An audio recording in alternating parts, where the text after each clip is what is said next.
jam hiire mon bandiraɓe tedduɓe musidɓe sehilaɓe dingal jamma bela Allah yurmo musidɗo men Jalli Siyako ɗum kanko e dendagal mayɓe julɓe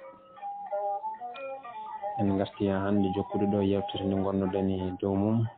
deftere wiitende gurdam nulaɗo sallllahu alayhi wa sallam nde windi ɗum musidɗo men Ceerno Harouna Sy tawi gonnoɗen koye fergo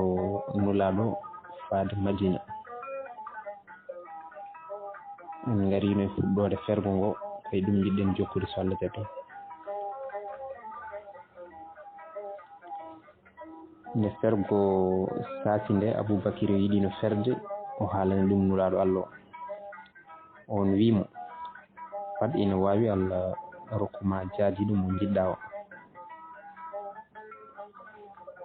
tawi ni musidɗo nulaɗo dowrowo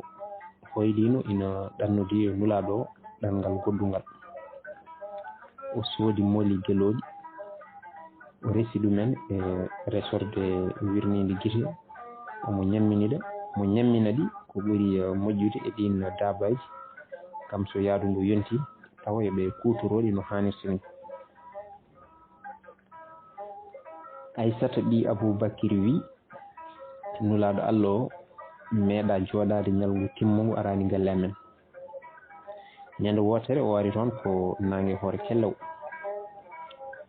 babam faami ko hunde tinde wonata sababu ɗum nde wonno nulaɗo Allah o yiɗano on saaha yaahe omo haɗuno yimɓe yaade nangue hoore.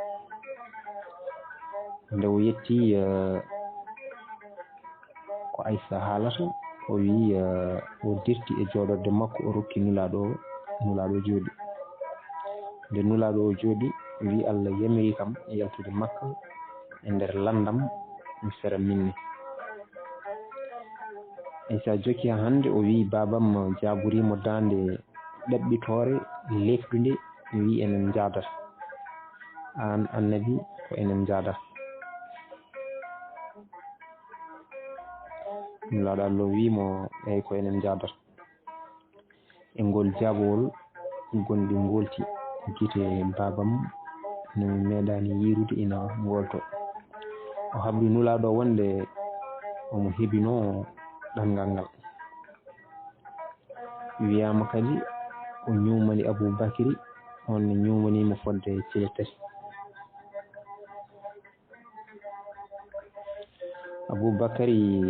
Aboubacry haalani Abdoullahi ɓi Urayqiɗi mo jogui hoolare mawde yo naw dabeji ɗi aynoya so woni no balɗe tati ni adda dabeji ɗi to wimbo garino. Abdoullahi ɓi Urayqiɗi e on saaha boom tubano kono ko jogaɗo hoolare o nawi o orniɗi. nulaɗo Allah mo jaam e kisal goni mum e musidɗo mum o yo Allah welamo jaltiri suuye galle ina cuuɗo haade goto e sandulinɓe ɓe yiideɓe ɓe jalti wuuro ngo ɓe daati e nder wimbo mawgo ene wiye wimbo ngaari ɓe cuuɗi toon e laawol he no ɓe jaranno e kaaƴi ni koyɗe nulaɗo ɗe ɗeeɗi. nde gonɗinɗo Allah o yi ɗum nde rondimo ha ɗo damal wimbo ɗo joƴƴinimo ɗon naati pitti wimbo ngo saawi kaaƴe mawɗe yaltini sukki gaskon gonno kon nder fof tawi ina mbawi huftinde laadoje walla kulle goɗɗe.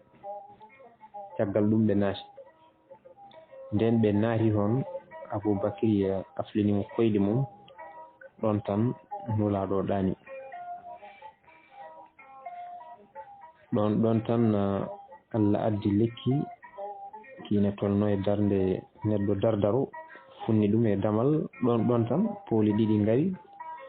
juuri e makki rewre wordu ɓe ɓoccini ɗon e cappugel majji ɗon tan jabala ari kam ne waggini ɗon keesi mum. ɗon ɗo ɓe ɗuhiɗo ndeke laadori ina iri ɗon e ndufolde heɓe tinani nde Aboubacry fawno e mayri koyngal tan ndi fiɗɗiti ndi soppi ɗum julɗo o wullani wulliraki nde tooke ɗe ngaddi e makko Musallo o fakiti gondol teɓɓiti yani ya ɓukku nulaɗo Allah o tan on fertijiri yi musidɗo yi yeeso musidɗo mum ngo ina suni on namdi sababu on haali wimo mi yiɗano findinirdema ɗum nulaɗo o momi tutade mum e soppande tan Musa fof nocciɗon e ɗon wiyama kadi Aboubacry fawno teppere mum e huno ko gasgel hade laadoje ɗe yaltude ndi soppimo kissa ko Allah han laaɓa nden tinama Mouhammad e Aboubacry peri heferɓe ɓe jammiri yo jeygal waɗe kala jagguɗo ɓe ina jogui geloɗi temedere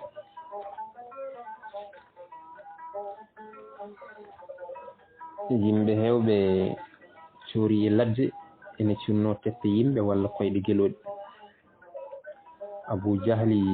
dirani ɗon e ɗon galle Aboubacry o fotti e Asma ɗi Aboubacry o namdi Asma to bamma en goni soko debbo wi momi laaɓa ɗon tan mawɗo heferɓe o fimo hello ha hotonde makko sinki sami Abou Jahli abbi fanoɓe to wimbo ngaari to nden ɓe ngari e damal wimbo he ɓe tawi ɗon lekkiki eki wiye Ummu Gaylan guese ñamala ɗe ina kuuri e cate ɗe ɓocco kon ina mbayno ganda ko joli honi tanam wi ko ɗum malikaji damal ngal fatti saabu cate ɗe e guese ɗe goto e añɓe arnoɓe ɗon ɓe ina wiye Ummiya ɗi kilaf wi ɓeya ala ko mbaɗeten nadde nder ngo wimbo en jiyani ɗe guese eyyi en jiyani ɗe guese e kon ɓikkon e kon ɓocco kon ina gasa taw kanje keccimo jiilotoɗen oɗo holino Mouhammadou natirti ɗo tawi fusani kon ɓocco kon ɓe gabbi miijo makko ngo ha heddi Abou Jahli on wi ndenni dey mbiɗa tina ƴewti kabjiɗo men o kono mbilew makko ngu koko wubni gite men wiyama o waɗi toɓɓe leydi o wi toɓɓe ɗe dey kolli koye ɓe ɓadi hen kono mbilew makko wirni hen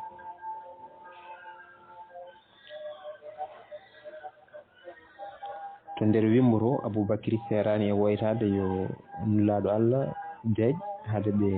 yiidi ɗum tawi hulino no feewi nulaɗo mo jamme kisal ngoni e mum o wimo holi ko ganduɗa e yaadiɓe ɗiɗo ɓe Allah woni tata mumen Aboubacry wimo mi hulanani fittandam min maydam ko mayde neɗɗo goto tan kono an sa maayi peeje foof boni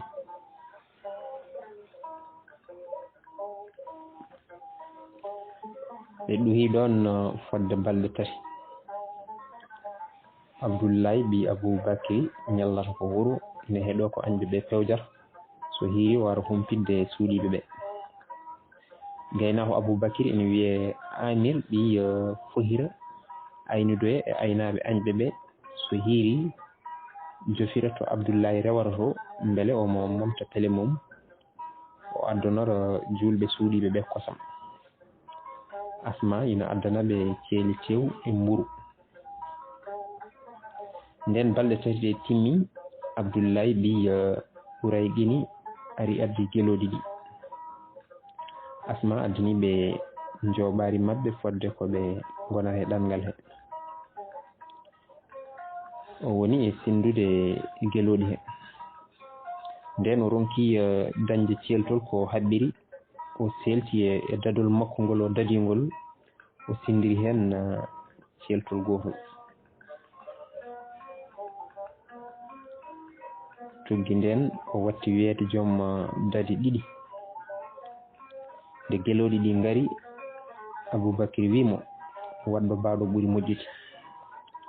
nulaaɗo Allah Muhammad wimo haal njaru mabba. Aboubacry wi an ɓurinimi nenam e babam mi rokkima naw. nulaaɗo Allah wimo mi wawa ɗum jabde, haal no foti coddama mi ruttuma njaru ngu.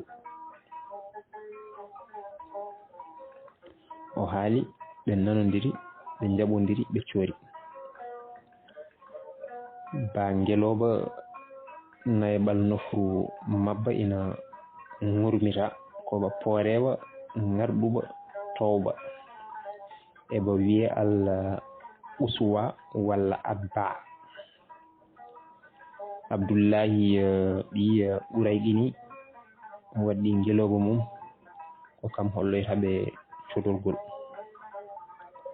Aboubacry toggini Amir ɗi fohira ɓe loowi laawol hirnaange ɓe takki maayo haango waɗewo ngo.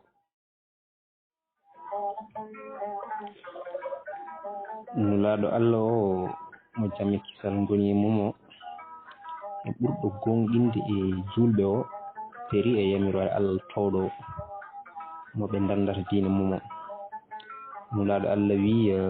ko Aboubacry goto woni naɓɗo e diine ɗe tawi sikkinani. aduna o fof ko julɓe ɓuuri yidde nulaaɗo Allah o, e nder julɓe ɓe fof ko Aboubacry ɓuuri yidde nulaaɗo Allah mo jamme kisal ngoni mum o e julɓe ɓe kala. nulaaɗo ɓuuri hoolade ko Aboubacry. ko ni Allah waɗi nulaaɗo mo ɓuuri yidde o wondi ko mo ɓuuri hoolade o. on koolaɗo ne o waddi ɗum komo ɓuuri yidde o. duuɓi 32 hannde ko ɓe ngoni sehilaɓe. kooliɗo ina ɓeyti hoolade, jiɗaɗo ina ɓeyti yiɗede.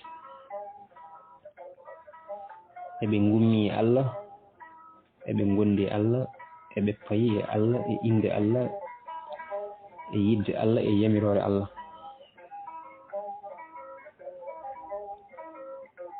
ngal ɗo damal ko uba. añɓe Allah ɓe ndiwi yiɗɓe Allah ɓe e wuro Allah ngo e suudu Allah ndu. julɓe peri ngam darde e dandude diine Allah ɗe. añɓe ɓe patini gonka julɓe ɓe, ɓe gañiɓe, ɓe gaybiniɓe, ɓe penniɓe, ɓe perniɓe, ɓe joɓi yiilotoɓe yo ngaltoyoɓe gartiraɓe jeene jawdi. Suragata ɓi Malik wi ɗo gondunomi e dental Ɓuraysi en emin jewra ko faari e jeenari fodanadi jagguɗo nulaɗo ndi e Aboubacry tan ha dowriyanke wi e laawol he ko garanmi ko elle mi heɓtini Mouhammad e yimɓe pottumi ɓe ina tindi laawol maayo ha ngo waɗe wuro. wi ɗon tan ɓañmomi yo deƴƴu o deƴƴi mbimi e dande dow a juumi. ɓen jeeri rendiyankoɓe komin nuli ɗumen yo jiilonomi geloɗam majjuri ɗi. nde jottimi seeɗa tan kartimi kormi mbimi jiyaɗam yo nawanam puccam ɗo joñi e cangol he. jiyaɗam goɗɗo o mbimi ɗum yo naw geloɗam ɗi e won on nokku fadami. cuuɗimi hade wodde jiiɗomi wonta mamin pecce jeenari ndi somin jaggi toggale. mbimi jiyaɗam o yo ɗow puccam ngu hade ngu tampude, tawa somin soynimiɓe mbiɗa waɗɗo ngu mi yawa hettade ɓe. mbaɗɗimi ngeloba min ŋarni e coynimiɓe nde mbaɗɗimi puccam ngu e ngu wawi e ngu yaawi te ngu tampani saabu ngu waɗɗanoka. kartimi ɓadimi ɓe ha mbattumi nande dande nulaɗo Allah o ina janggo Qur'ana. ɓeydimi softude Aboubacry tawi fayinde ɓadimi nde omo yeeƴi yeññatan ɗon tan nde ɓattimiɓe nde puccam lofi e ceenal paymi lofu e ceenal eno puccam wawrini jaltinmi lañam timirɗe timgal ngal hollimi ɗum fewata mbattumi kadi ngal wi kadi fewata kono fof dey temedere ngeloba mi yahat tan mbiɗa heeño yidde jaggudeɓe puccam ina ɓeydo nadde e ceenal elle nulaɗo mo jaam e kisal ngoni e mum o tinani ko paami mabɓe ko kono puccam naati e ceenal ha heeɓi koppi no mbanmi fof e ngu ɓeydo nadde e nder leydi nattumi sikkirade wonde ko musiba dookimi somi ñagaki ballal nulaɗo o ɗon tan ewnimi oy Mouhammadou faabomi minni somi hooti mi wiya mi yiyani on mi humpinma kadi ko wawata walliddema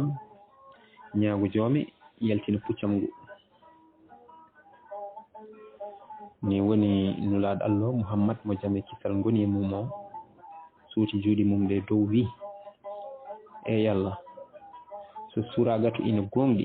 dandu daba makko o ni woni puccam lofti gabbimiɓe kettimiɓe jiɗmi rokkudeɓe e joɓaram he walla jogitaram kono pammi ɓe coglani e kefere hay hunde ɓe jiiɗi ko yomi wallirɓe waɗɗade ɓe caggal ko jiimi ko mi faami battane moƴƴe gonata koto banggue nulaɗo Allah Mouhammad jinmi yoɓe cifanam seeda beldal amen o yamiri yo Aboubacry sifanam kaytol ngol ko nden sifande dandimi e haade ɗayif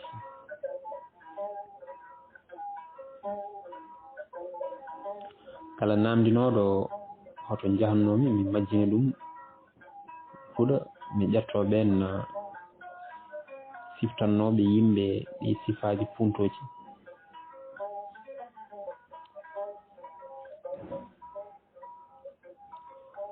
gila ɓe jeehi ɓesguji mabɓe ina kumpaɗo ɓe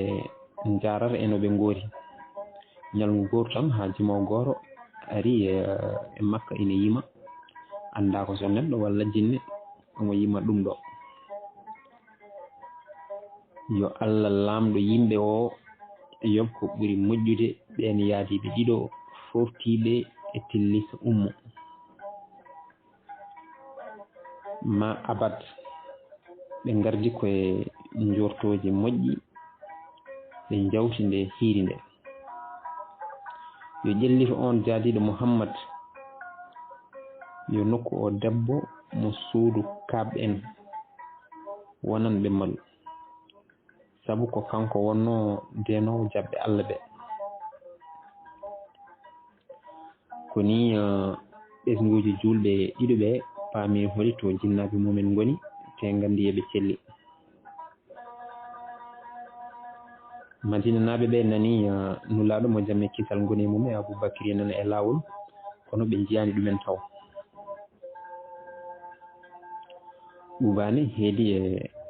e ardude Madina ɓenne ñallara ko soynade yimɓe Allah ɓe nde ɓe ngari nde wonno ɓe meeɗani yiyede ɗon te ɓe keccodirani yimɓe ɓe donki sernude ɓe nde ɓe telli ɓe ɗoyi e ɓuɓri lekki nden cereli nangue ɗi jani e nulaɗo Allah o Aboubacry ummi waɗi jallabo mum falanimo cereli nangue ɗi ɓe paami poɗɗo wonde nulaɗo Allah o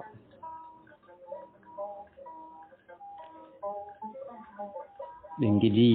yiyede foof koye guite yahuda goto nde on yiiɓe on wi oy arbeɓe malumon ari yimɓe ɓe dirani ɓe suudu Amer suudu amer ɓi awfu en jomen gurel ngel belti jabbiɓe ɓe juuli ɗon tisbar ɗon woni ɗo adi juulede aljuma tawi kadi e on tuma huccitte ko Jérusalem. nulaɗo Allah o yamiri Amar ɓi Yaser yo jokkid mango ngo on wiyete juma kulol Allah. nulaɗo mo jami kisal ngoni mum o jippi ko galle Kulsum ɓi Hedmi, Aboubacry jippi galle Kutib ɓi Isaf, wonɓe ɓe jippi galle Sad ɓi Kitsema. ko ɗon ɗo ɓuvaɗo Aliou ɓi Abou Dalib Tayibe. nde o ari nde koyɗe ɗe ina ɓuusi nde wonno o foftay te o waɗɗay ko yaadu jamma e ñalawma. nulaɗo mo jami kisal ngoni mum o ɓoosi koyɗe makko ɗe jippinimo ɗo jippiɗo. yimɓe gurel ngel jiiɗi no nulaɗo o hoɗa ɗon kono yamirore wi ko Yasrib ɓe peranta. dental duusoɓe rewi e mabɓe mawɓe suhaɓe. ɗum noon